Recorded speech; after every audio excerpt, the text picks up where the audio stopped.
The Matrix is one of the greatest metaphors ever. Machines invented to make human life easier end up enslaving humanity. This is the most common theme in dystopian science fiction. Why is this fear so universal, so compelling? Is it because we really believe that our toaster and our notebook will end up as our mechanical overlords? Of course not. This is not a future that we fear, but a past that we are already living. Supposedly, governments were invented to make human life easier and safer, but governments always end up enslaving humanity.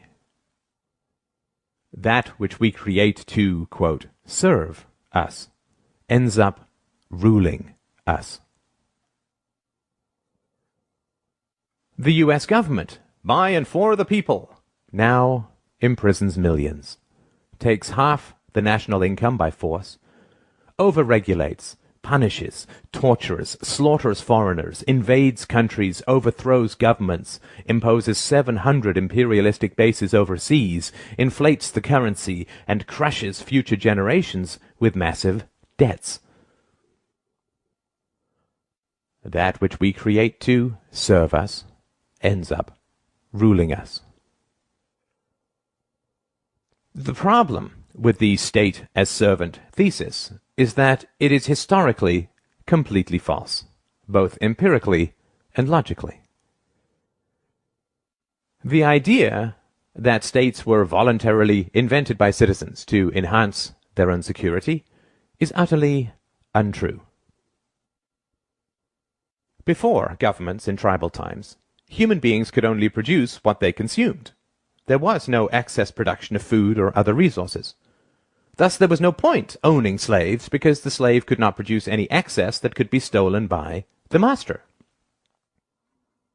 If a horse pulling a plow can only produce enough additional food to feed the horse, there's no point hunting, capturing, and breaking in a horse.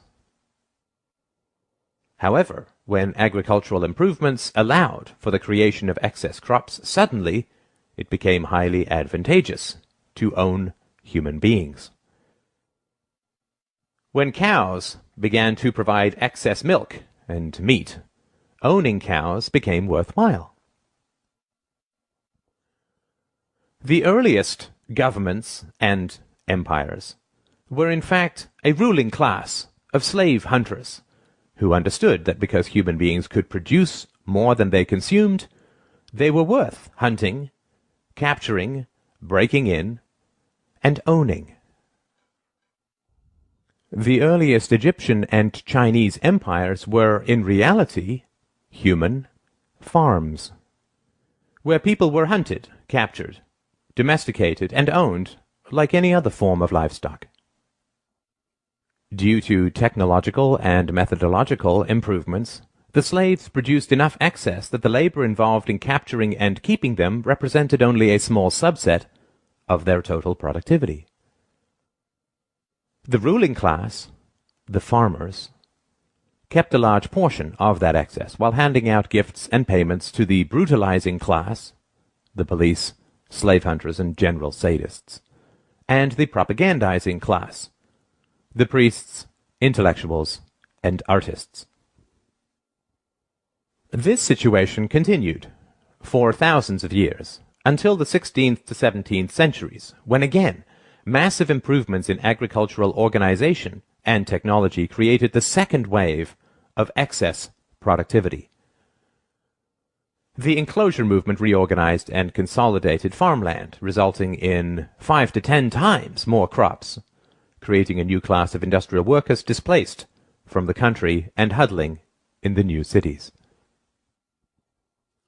This enormous agricultural excess was the basis of the capital that drove the Industrial Revolution. The Industrial Revolution did not arise because the ruling class wanted to free their serfs, but rather because they realized how additional, quote, liberties could make their livestock astoundingly more productive. When cows are placed in very confining stalls, they beat their heads against the walls, resulting in injuries and infections. Thus farmers now give them more room, not because they want to set their cows free, but rather because they want greater productivity and lower costs. The next stop after free range is not freedom. The rise of state capitalism in the 19th century was actually the rise of free-range serfdom. Additional liberties were granted to the human livestock not with the goal of setting them free, but rather with the goal of increasing their productivity. Of course, intellectuals, artists, and priests were, and are, well paid to conceal this reality. The great problem of modern human livestock ownership is the challenge of enthusiasm.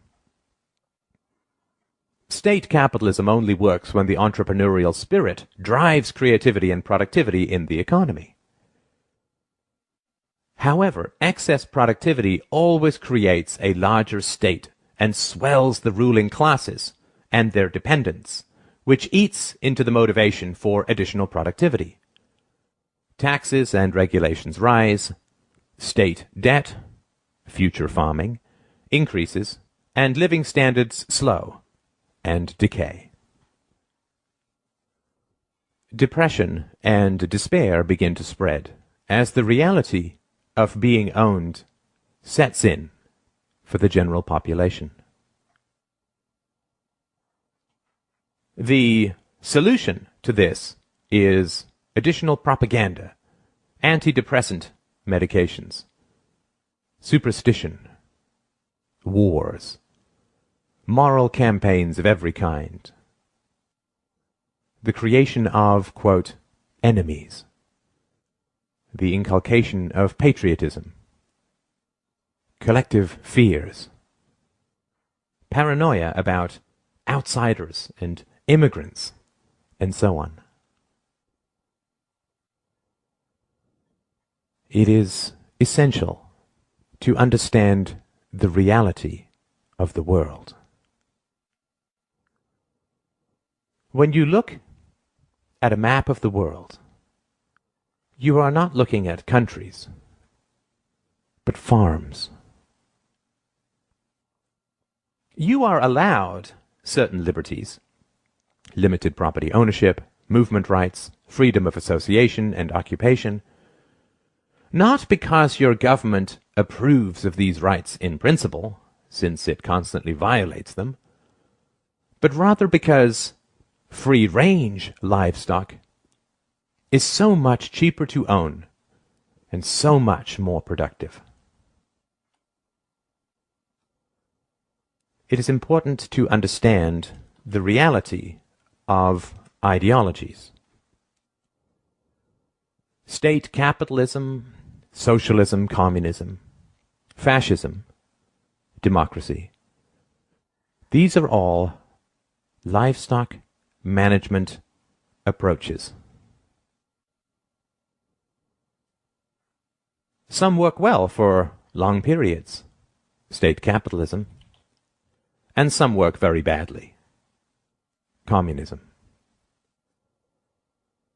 They all fail eventually because it is immoral and irrational to treat human beings as livestock. The recent growth of freedom in China, India, and Asia is occurring because the local state farmers have upgraded their livestock management practices. They have recognized that putting the cows in a larger stall provides the rulers more milk and meat. Rulers have also recognized that if they prevent you from fleeing the farm, you will become depressed, inert, and unproductive. A serf is the most productive when he imagines he is free. Thus your rulers must provide you the illusion of freedom in order to harvest you most effectively. Thus you are allowed to leave, but never to real freedom, only to another farm, because the whole world is a farm.